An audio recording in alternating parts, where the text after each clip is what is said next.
सभी बच्चों को प्यार भरा नमस्कार। स्वागत है आपका ब्यूटीफुल सा channel ER. Sir physics classes में। आज के वीडियो के माध्यम से मैं आप लोगों को बिंदु आवेशों के निकाय के कारण विद्युत विभव ज्ञात करना सिखाएंगे। मेरे दोस्त, पिछले वीडियो में मैंने बताया था आप लोगों को कि बिंदु आवेश के कारण विद्युत विभव, अगर हम लोगों को यह जानकारी हो कि बिंदु आवेश के कारण विद्युत विभव क्या होता है, तो इसका उपयोग करके बिंदु आवेशों के निकाय के कारण किसी विशेष बिंदु पर विद्युत विभव ज्ञात किया जा सकता है।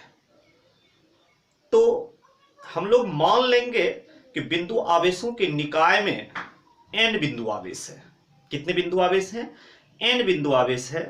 तो मान लिया हमने कि n बिंदु आवेश का एक निकाय है। निकाय का मतलब यहां पर होगा आवेशों का समूह।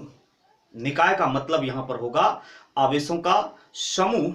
तो हमने हेडिंग लिया है पीछे बोर्ड पर कि electric potential due to system of point charges, जिसे हम हिंदी में कह सकते हैं बिंदु आवेशों के कारण, बिंदु आवेशों के निकाय के कारण विद्युत विभव। बिंदु आवेशों के निकाय के कारण विद्युत विभव। तो चलिए हमने मान लिया, माना कि Q1, Q2, Q3, Q4 dot dot Q1 बिंदु आवेश बिंदु P से क्रमशः R1, R2, R3, R4 dot dot Rn दूरी पर स्थित है। इन सभी आवेशों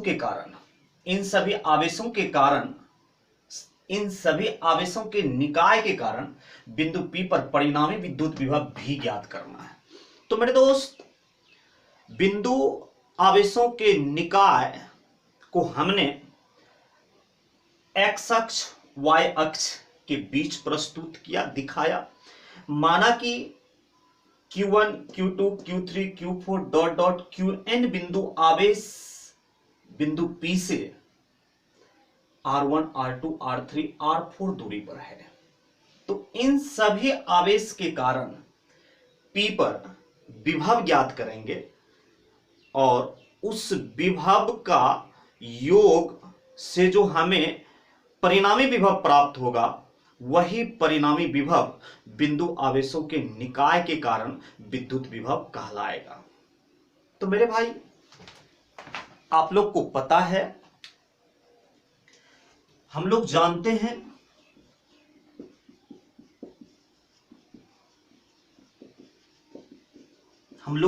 हैं कि बिंदु आवेश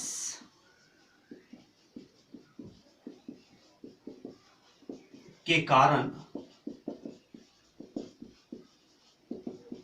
बिंदु P पर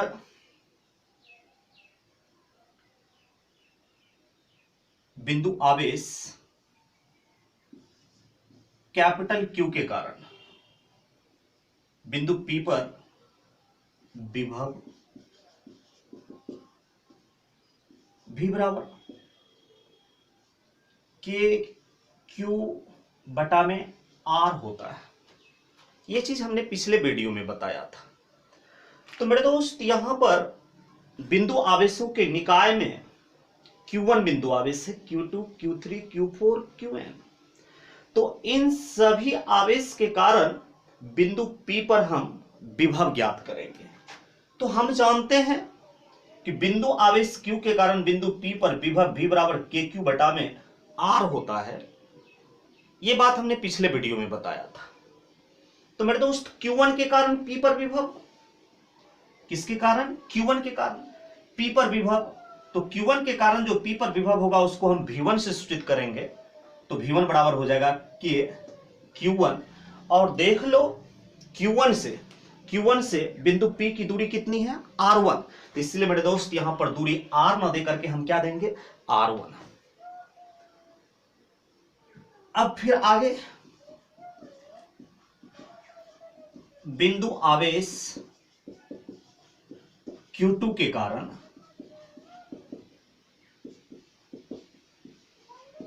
बिंदु P पर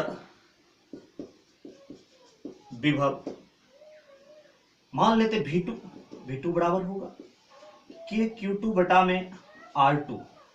फिर आगे हम लोग निकालेंगे बिंदु आवेश Q2 के कारण बिंदु P पर विभव, ये हो जाएगा मेरे दोस्त बिंदु आवेश Q3 के कारण, Q2 के कारण तो लिख चुके हैं ऊपर, Q3 के कारण बिंदु P पर विभव को हम मानेंगे V3, और V3 बराबर फॉर्मूला होगा कि Q3 बटा में R3, के Q3 बटा में R3। ठीक है, इसी प्रकार से हम Q4 के कारण ज्ञात करेंगे, इसी प्रकार से किसके कारण ज्ञात करेंगे, Q4 के कारण बिंदु आवेश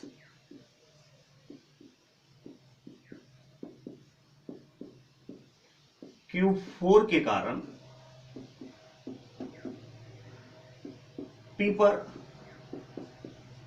विभव। तो बताएं आप लोग, Q4 के कारण विभव हम क्या मानेंगे, V4, और V4 बराबर हो जाएगा के Q4 बटा में R4 dot dot dot dot, किस आवेश के कारण, एनवा आवेश के कारण। देख लो Qn आवेश, बिंदु आवेश Qn के कारण P पर विभव। तो मेरे दोस्त हम मान लेते हैं Vn, तो Vn बराबर होगा के Qn बटा में Rn, के Qn बटा में Rn। तो इस प्रकार से हम लोग जितने बिंदु आवेश हैं, सभी बिंदु आवेश के कारण बिंदु P पर हमने विभव ज्ञात कर लिया। Q1 के कारण V1, के Q1 बटा में R1, Q2 के कारण V2, के Q2 बटा में R2, Q3 के कारण P पर विभव V3, के Q3 बटा में R3। इसी प्रकार से Q4 के कारण P पर विभव, तो बिंदु आवेश Q4 के कारण P पर विभव V4 माना हमने, के Q4 बटा में R4, और nवा आवेश के कारण P पर विभव, तो बिंदु आवेश Q1 के कारण P पर विभव Vn बराबर के Qn बटा में Rn। तो इस प्रकार से हम लोगों ने यहां पर n बिंदु आवेश के कारण P पर विभव अलग अलग ज्ञात कर लिया। अब इन सभी विभव को जोड़ने पर जो परिणामी विभव प्राप्त होगा वह बिंदु आवेशों के निकाय के कारण विद्युत विभव कहलाएगा, बिंदु आवेश के निकाय के कारण विद्युत विभव कहलाएगा। तो चलिए हम लोग अब P पर परिणामी विभव ज्ञात करते हैं। P पर अब कैसा विभव ज्ञात करेंगे, हम लोग परिणामी विभव ज्ञात करेंगे। तो परिणामी विभव ज्ञात करने के लिए क्या करेंगे, जितने बिंदु आवेश हैं सभी के कारण उत्पन्न विद्युत विभव का योग प्राप्त करेंगे।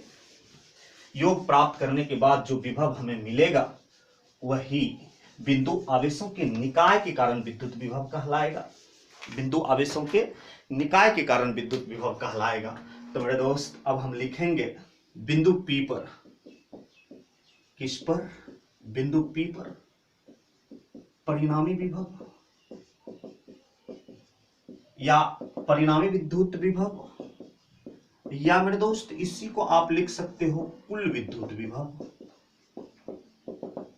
कुल विद्युत विभव कितना हम लोगों ने ले रखा है V, तो V बराबर क्या होगा, Q1 के कारण इस पर विभव, तो Q1 के कारण बताइए कितना निकाला, V1, Q2 के कारण इस पर विभव बताइए कितना निकाला, V2, Q3 के कारण P पर विभव V3, Q4 के कारण P पर विभव V4 dot dot dot dot, nवा आवेश के कारण P पर विभव Vn।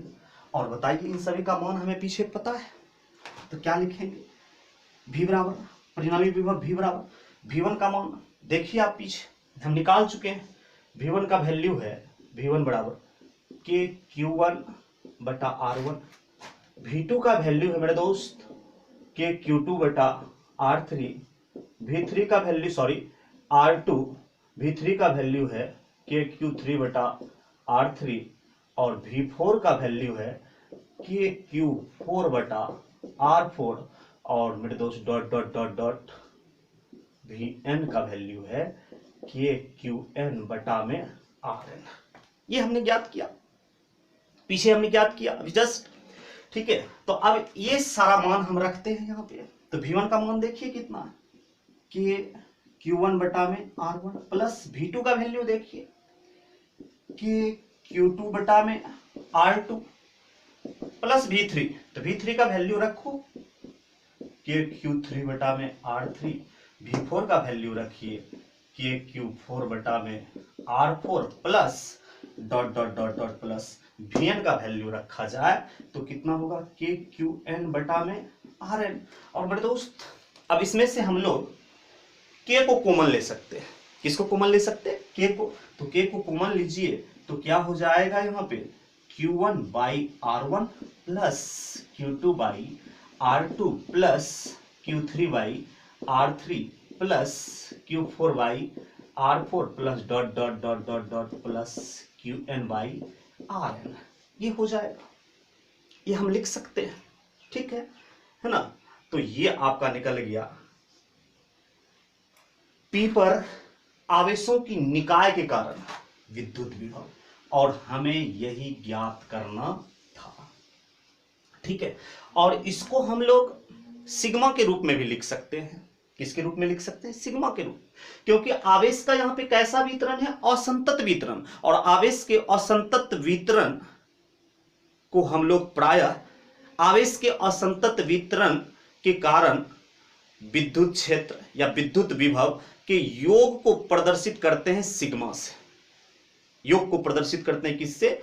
आवेश के असंतत वितरण के कारण विद्युत क्षेत्र या विद्युत विभव इत्यादि के योग को हम लोग प्रदर्शित किससे करते हैं? सिग्मा से। तो मेरे दोस्त यहां पर आवेश का कैसा वितरण है? असंतत वितरण। इसीलिए इस योग को हम किससे प्रदर्शित कर सकते हैं? यहां पर सिग्मा से प्रदर्शित कर सकते हैं।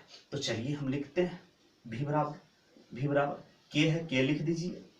और ये क्या है? ब्रैकेट में सम, योग। योग को हम लोग किससे प्रदर्शित कर सकते हैं? सिग्मा से। और कहां से कहां तक? 1 से लेकर के कहां तक? n तक। इसीलिए I का वैल्यू 1 to n होगा। और किसका योग है? Q बटा R, Q बटा R, Q बटा R, Q बटा R, Q बटा R। इसलिए मेरे दोस्त हम लिख देंगे Q बाई R। और 1 2 3 हो रहा है, जहां पर वैरी संख्या बदल रहा है वो सफिक्स में I डाल देंगे। क्या डाल देंगे? I। तो ये छोटा रूप हुआ बिंदु आवेशों के निकाय के कारण क्या चीज के लिए? विद्युत विभव के लिए। तो इस पर हम लोग न्यूमेरिकल्स भी बना सकते हैं, इस पर हम लोग न्यूमेरिकल्स भी बना सकते हैं। तो ये था आपका बिंदु आवेशों के कारण विद्युत विभव का मान। और ये सभी बिंदु आवेश एक सिस्टम में आवेशों का एक निकाय है। तो आवेशों के निकाय के कारण ये हमारा कौन सा क्षेत्र प्राप्त, ये हमारा क्या चीज का मान प्राप्त हुआ? विद्युत विभव का। ठीक है, तो चलिए आगे हम लोग देखते हैं इस पर कुछ प्रश्न देखते हैं। हाँ, एक चीज और आप लोग ध्यान रखेंगे कि आवेश अगर धनात्मक होगा तो विभव भी उसके कारण धनात्मक होंगे। यदि आवेश ऋणात्मक होगा तो विभव भी उस आवेश के कारण ऋणात्मक होगा। तो मेरे दोस्त यहां पर आवेशों की निकाय में जितने बिंदु आवेश हैं सभी का सभी बिंदु आवेश धनात्मक है या ऋणात्मक? तो धनात्मक है, तो इसीलिए सभी का विभव भी देखिए क्या मिला हमें? धनात्मक मिला। अगर इसमें से कोई आवेश आपका ऋणात्मक होता तो उसके कारण विद्युत विभव क्या होता? ऋणात्मक होता। ठीक है, ये सब बात हम ऑफलाइन क्लास में भी बता चुके हैं। ठीक है, कि धनात्मक आवेश के कारण विद्युत विभव हमेशा धनात्मक होता, ऋणात्मक आवेश के कारण विद्युत विभव हमेशा ऋणात्मक होता। और यदि किसी वस्तु पर कोई आवेश नहीं है अर्थात वह उदासीन है, नेट चार्ज उस पर 0 है, तो उसका विद्युत विभव हमेशा क्या होगा? शून्य होगा। विद्युत विभव हमेशा क्या होगा? शून्य भी होगा। ये सारा कुछ हम लोग ऑफलाइन क्लास में कर चुके हैं। ठीक है, तो चलिए इस पर आधारित हम कुछ न्यूमेरिकल्स करते हैं। ठीक है, फिर आगे के वीडियो में भी हम लोग थ्योरी करेंगे।